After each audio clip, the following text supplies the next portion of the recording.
જય સ્વામિનારાયણ. હું પવિત્રાનંદ. શ્રીજી મહારાજના વરદ હસ્તે ભિક્ષા લેવાનું સદભાગ મને પ્રાપ્ત થાય.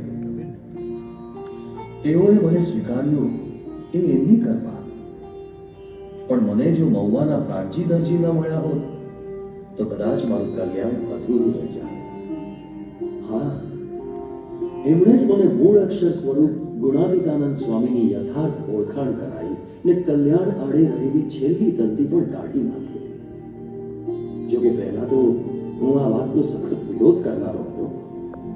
મેં જ હમની ઉપરવટ જઈ એમને સંવત 1922ની સાલમાં વિમુખ પણ કરાયા. પણ એમનું આટલું અપમાન કર્યું તો એમને સત્સંગનો લેશ પણ અવગુણ આવ્યો નહોતો. ઉલટાનું એમને વિમુખ કર્યા એ જ વર્ષે આચાર્ય મહારાજ ભેળો હું મહુએ ગયેલો ત્યારે રસોઈ માટે ચોખ્ખા શીખાની જરૂર પડી. તેની કોઈ પ્રકારે વ્યવસ્થા થાય તેમ ન લાગતા અમે સૌ મૂંઝવણમાં પડી ગયા હતા.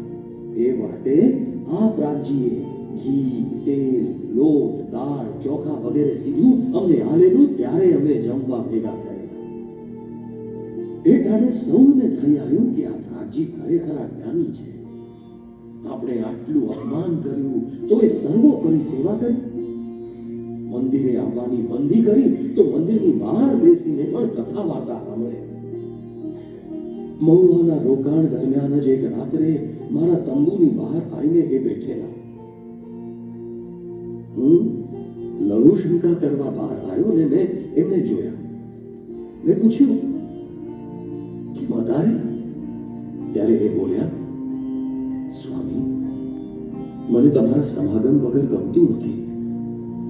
ઓહો હો હો હો, જ્ઞાનની કેવી સર્વોપરી સ્થિતિ! મેં જેમને વિમુખ કરેલા તો એ મારો લેશ અવગુણ નહીં. એ વખતે મનોમન હું એમને નમી પડ્યો કે આ ખરેખરા એકાંતિક ને અજાત શત્રુ. કાં જે એમને માથે જેટલા પાટા પડ્યા છે તેવું જો કોઈ બીજાને માથે થયું હોય તો એ રાત્રે મને એકલો ભાળીને મારી જ નાખત. પણ એને બદલે આટલી ઉદારતા. અને સંવત 1935ની સાલમાં તો પ્રાગજીએ હદ વાળી દીધી. એ વર્ષે આણંદમાં એક પ્રસંગ થયો. એને કારણે મને અંતરમાં ઘણી જ અશાંતિ રહેતી હતી.